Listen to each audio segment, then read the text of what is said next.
Okay, welcome dear students. Today let us discuss few MCQ type question, 1 mark question that is usually coming in the board examination, okay, from different chapters. So today let us first discuss some questions on statistics, then we will discuss questions from other chapters also. Suppose the first question you see, suppose you are given a set of observations 64, 60, 48, X, 43, 48, 43, 34. And the mode of these observations is given 43. Mode. You know what is mode? Mode is that score or observation whose frequency is highest or maximum. Okay, which occurs maximum number of times. So the mode of this distribution is given 43 to us. We do not know what is the value of x. And what we are asked? We are asked to find the value of x plus 3. How to find the value of x plus 3? See children. As the mode is 43, that means 43 is the most frequent observation in this distribution. But you see, look at 64, it occurs only once in this series of distribution. 60 occurs only once. 48, it occurs 2 times. 34 occurs only 1 time. 43, 2 times, and this is x. So definitely this x, you see, that means 43 is the most frequent observation in this series or distribution. Most frequent observation is your 43. Why? Because since mode is 43, since mode equal to 43 given, mode is given 43, so definitely most frequent observation is 43. That means it should occur how many times? 3 times. Already it occurs 2 times. So the value of x must be 43. Then only the mode of this distribution will be 43. Therefore, x is 43. Now if x is 43, then x plus 3 will be 43 plus 3, it is 46. Okay. So in this way we will answer. Now come to the next question. See it is given mean of 1, 3, 4, 5, 7, 4. These are some observations. You see, their mean is given. You know what is the formula for mean? Sum of observation by total observation. So first you find, since mean is given, so you find out the value of mean. What will be the value of m? You see how to do the second question. These are the observation. You see 1 plus 3 plus 4 plus 5 plus 7 plus 4. You see mean is given how much? Mean of this observation is given m. So m will be equal to your sum of observation by total number of observation. Total observation how much? 6. Now you add 4, 8, 13, 24 by 6, it is 4. You see. So the mean is given m. That means the value of m will be 4. Okay. Next. And you are also given mean of 3, 2, 2, 4, 3, 3, p. You see. P. How many observations? 3, 4, 5, 7. These are 7 observations. Their mean is given m minus 1. See. So again you are given, see, m minus 1. Look at. These are mean m minus 1 equal to sum of these observations by total number of observations. Okay. That means 3 plus 2 plus 2 plus 4 plus 3 plus 3 plus p divided by how much? 7. These are sum of observation, the total number of observation. Now what is the value of m here? The value of m is 4. So 4 minus 1 equal to 7, your 11, 14, 17 plus p divided by 7. You see 4 minus 1 is how much? It is 3. 3 into 7 is 21. You calculate. 21 minus 17 will be equal to p. C. So therefore, what will be the value of p? So p will be equal to 4. You see. P will be equal to 27 minus 4 because we have to find the value of p plus q in this question. Okay. We are given m is the mean of these 6 observations. M minus 1 is the mean of these 7 observations where p is one of the observations. You see. Where p is one of the observations whose value we do not know. We found here, you see. We got the value of p. Now, what else is given? Median is given q. See. Median is given q. So, median of these 7 observations. These are the observations. Its median is given q. You know how calculate median. First we have to arrange them in ascending or descending order. Okay. So you arrange them in, suppose, ascending order. You see, we are given median equal to Q. See. Now you arrange the data in, you arrange the observation in ascending order or descending order. You see, 2, 2, then 3 will come. How many times? 3 times. Then 4 will come how many times? This is 1, 4 and the value of P is 4. So it will be 4, 4. Okay. 2, 2, then 3, 3, 3. Okay, 4, 4. Yes, these are the 7 observations. Now, these are observations. Now, how many observations are there? There are 7 observations, means it is an odd number. Total number of observations in this distribution is 7. Therefore, what will be the median? You know what will be the median? Median will be the middle value. Which will be the middle value? This will be the middle value. So, median equal to your fourth observation. Fourth observation, that is 3. That means, therefore, Q will be 3. You see, we are given median equal to Q. We are given median of this distribution is Q. But we found the median 3. That means the value of Q is 3. So the value of Q is 3 and the value of P is 4. Therefore, now you can easily find what will be the value of P plus Q. It is 4 plus 3. So 7. So it will be 7. That means if mean of this distribution is M and mean of the second distribution is M minus 1 and the median of the second distribution is Q, then the value of P plus Q will be equal to 7. Okay. So in this way you will do. Now let us come to the third question. See, in third question what is given? Let us discuss. Suppose you are given mean of n observations. See, we do not know what are the observations. Suppose these are the observations x1, x2, xn. These are n number of observations and its mean is given. You see, mean is given x bar. X bar equal to, you know what is the formula? Sum of observation by total number of observations. So if these are n observations, their mean is given x bar. Therefore, x bar will be equal to x1 plus x2 plus dot dot dot up to xn divided by n. That means sum of observations will be equal to, you see, sum of observations will be equal to n into x bar, n into x bar. This will be the sum of the observations. Okay. Now what is the next question?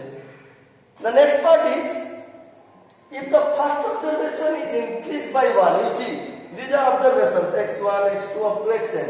Okay, these are n number of observations. The question is, suppose the first observation will be increased by 1, the second observation will be increased by 2, the third observation will be increased by 3, like this, and the nth observation will increase by n. Then what will be the new mean? What will be the new mean? You see, so how to do this? Now, if you see, what are the new observations? Let us find out the new observations first. Now the first observation is x1. It is increased by, first observation is increased by 1. So the new observation will be x1 plus 1. Second observation will be x2 plus 2. Third observation will be x3 plus 3. Like this, the nth observation will be xn plus n. Okay. So these are now the n number of observations. If each observation is increased by, if the first observation is increased by 1, second observation by 2, third observation by 3, like this it continues. Okay. Then what will be the mean of these new observations? How to find out? Therefore, what will be the new mean? Let us find out. Therefore, the new mean will be equal to, see, therefore, new mean. Because we are asked to find the new mean. See, we are asked to find what will be the new mean. The new mean will be your sum of these observations divided by total number of observations. So it will be x1 plus 1 plus x2 plus 2 plus dot dot dot xn plus n. Okay. Whole divided by n. Okay. Now let us simplify it. So this will be equal to x1 plus x2 plus x1 plus x2 up to xn plus, you see, 1 plus 2, we have to add this 1 plus 2 plus dot dot dot up to n whole divided by, you see, If you add this, it will be x1 plus x2 plus dot dot dot xn. That means sum of n observations. And this is the sum of first n natural numbers. 1 plus 2 plus 3 up to n. So now you can easily find what is the value already we have found. It is equal to nx bar plus. You know what is the formula for sum of first n natural numbers. It is n into n plus 1 whole divided by 2. So it is n into n plus 1 by 2 whole divided by n. See. And this will be equal to how much? This will be equal to nx bar by n on simplification plus n into n plus 1 by 2 divided by n. So nn cancel, nn cancel. So what you will get? X bar plus n plus 1 by 2. So this will be the new mean. So the new mean, that means if each of the n observations, I mean if the first observation increases by 1, the second observation of the distribution increases by 2, third observation by 3 and the nth observation by n, then the new mean will be equal to x bar plus n plus 1 by 2. Okay children, I hope you understood. These problems what I discussed, these are MCQ type, but unless you calculate you cannot find, you cannot reach at the answer if you do not calculate, okay. We cannot simply guess and answer, we have to follow process, okay. So next, let us discuss another question on, say, your trigonometry. Let us discuss few questions on trigonometry. Suppose you are given a question, see, suppose you are given sine 36, sine 3 theta. Theta is an angle, 3 theta is an angle. Suppose 3 theta is an acute angle, that is it is less than 90 degree. Suppose sine 3 theta equal to cos theta minus 6 degree, you see. If you are given sine 3 theta itself is an angle and theta minus 6, it is also an angle, such that 3 theta and theta minus 6 are what angles? Acute angles. Now if this is a trigonometric equation, okay. So if sine theta equal to sine 3 theta equal to cos theta minus 6 it is given. How to find the value of theta, or what will be the value of theta which is an acute angle? How to find out, children? You know the formula for complementary angle, you see. Complementary angle, you see, we know that in order to solve any trigonometric equation, what is the first step? The first step is we have to make the ratio same both the sides. That means in both the sides the ratio must be made same. Then only it is possible to solve what? Trigonometric equation. So sine 3, here the ratio in the left side, in the left hand side the ratio is sine, and in the right hand side the ratio is cos or cosine. Okay. So we have to make both the ratio same in both the sides. That means either we will make this sine ratio cos or this cos ratio sine. Okay. In this case, you know, sin theta equal to cos 90 minus theta. You know, cos 90 by complementary angle. Complementary angle, trigonometric ratios of complementary angle we have already read, you see. So cos, we know the formula, cos 90 minus theta equal to sin theta. So sin 3 theta can be written as cos 90 degree minus 3 theta equal to cos, let this be constant, you see. Now sin theta, in place of sin theta we wrote what? Cos 90 minus 3 theta, because cos 90 minus theta is sin theta. Now look at the ratio, trigonometric ratio is same in both the sides. So now as the base is same, I mean ratio is same in both the sides. So 90 degree minus 3 theta will be equal to theta minus 6 degree. Okay. Now you can easily solve. So 90 plus 6 equal to theta plus 3 theta.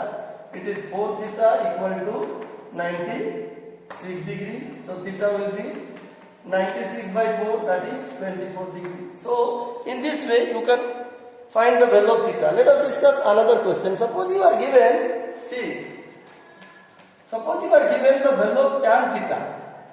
That means tan ratio of an angle theta is given 1 by root 3. You see, theta is an angle whose tan ratio is given, suppose 1 by root 3. Now if the tan ratio of theta is say 1 by root 3, how to find?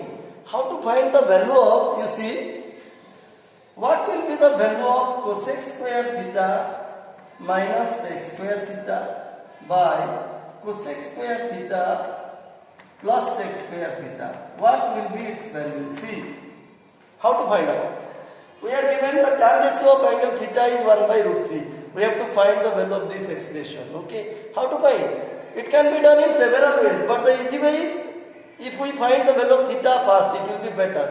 Because if we find the value of theta, then we can easily substitute here. Okay. Because we know the value of trigonometric ratios of acute angle, sin 30, cos 30, tan 30.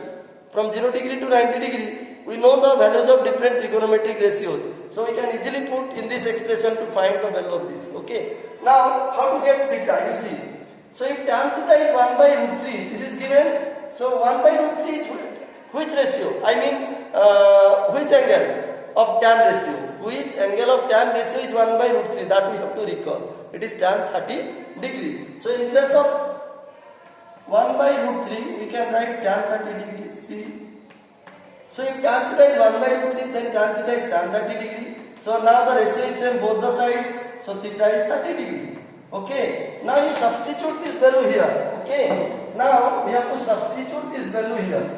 Now this will be cosec square 30 degree minus sec square 30 degree by cosec square 30 degree plus sec square 30 degree. Now let us find out the value. Cosec 30, you know what is the value of cosec 30? It is the reciprocal of sin 30, and sin 30 is 1 by 2. So cosec 30 will be 2 by 1, that is 2. So it will be 2 square minus sec 30. It is the reciprocal of cos 30. You know what is the value of cos 30? It is root 3 by 2. So sec 30 will be 2 by root 3. So it is 2 by root 3 square divided by again 2 square plus 2 by root 3 square. You see how simple it became. Okay, by finding the value of theta and putting in this expression, how easier it became. Okay, now you can easily simplify. This will be equal to 2 square is 4. This will be 4 by 3. 4 plus 4 by 3. Now you take the LCM and you simplify. It will be 4 3 12. 12 minus 4 is 8. 8 by 3 divided by, it will be 16 by 3 on simplification, which is 8 by 16 or 1 by 2. See. So the value of this expression will be 1 by 2. If tan theta is 1 by root 3, then cosec square theta minus x square theta by cosec square theta plus x square theta will be equal to 1 by 2. Children, I hope you understood. Okay. Let us discuss another question on the first chapter, that is your number system or real number. See, suppose you know about terminating and non-terminating decimal. Okay, you know about terminating and non-terminating decimal. Suppose you are given a rational number, say 147. See, 147 by 120. Look at. This is clearly a rational number. You know what is a rational number. Okay, every non-terminating, repeating decimal or recurring decimal is a what? Rational number. Any number which we can express in the form of p by q, where p and q are integers and q not equal to 0 is a rational number, etc. Okay. Suppose you are given a rational number like this. Now without division, see, without dividing 147 by 120, how will we know after how many decimal places it will terminate? I mean, the decimal expansion of this number. What is the question? The question is decimal expansion. You see, decimal expansion. If we find the decimal expansion of this, but without applying long division, okay, without long division, if we find the decimal expansion of this rational number, it will terminate after how many places? You know, every terminating decimal is a rational number. Yes, every terminating decimal is a rational number, and every non-terminating repeating decimal is also a rational number. Now the point is, the decimal expansion of this rational number will terminate after how many places? How to calculate quickly? You see, what is the process? First you see, 3 is a common factor, so divide and reduce it to lowest term. 3 4 3 9. You see, then this will be 24 40. Cancelling numerator and denominator by 3, we will get 49 by 40. Okay. Now this 49 by 40, you see. Now what are the factors of 40? You see, this 49, 2 to the power 3 into 5. Now you see. Now what you will do? Multiply in the denominator and numerator multiply 5 to the power 2, because here it is 5 to the power 1. So we have to multiply 5 to the power 2 in the denominator as well as the numerator. So it will be 49 into 25. This will be 1000, you see. 1000. This will be 1000. 2 to the power 3 into 5 into 5 square, it will be 1000. So now you multiply this. 49 into 25. 25 9 is 225, carry 22. Then 25 4 is 100. 122. You see, by 1000. So now this is a decimal fraction. So when it is reduced to decimal, it will be 225. Look at. So after how many places the decimal expansion will terminate? Definitely after 3 places. Okay. So this is the process how to know the decimal expansion of a rational number will terminate after how many places. Children, in this class I tried my best to discuss few questions which are very very important from the examination point of view. Okay. We are going to discuss more questions also in the next class. I hope whatever I discussed in this class, it will help you a lot and you must have understood. If at all it is true, please hit the like button and subscribe my channel. Okay. Thank you.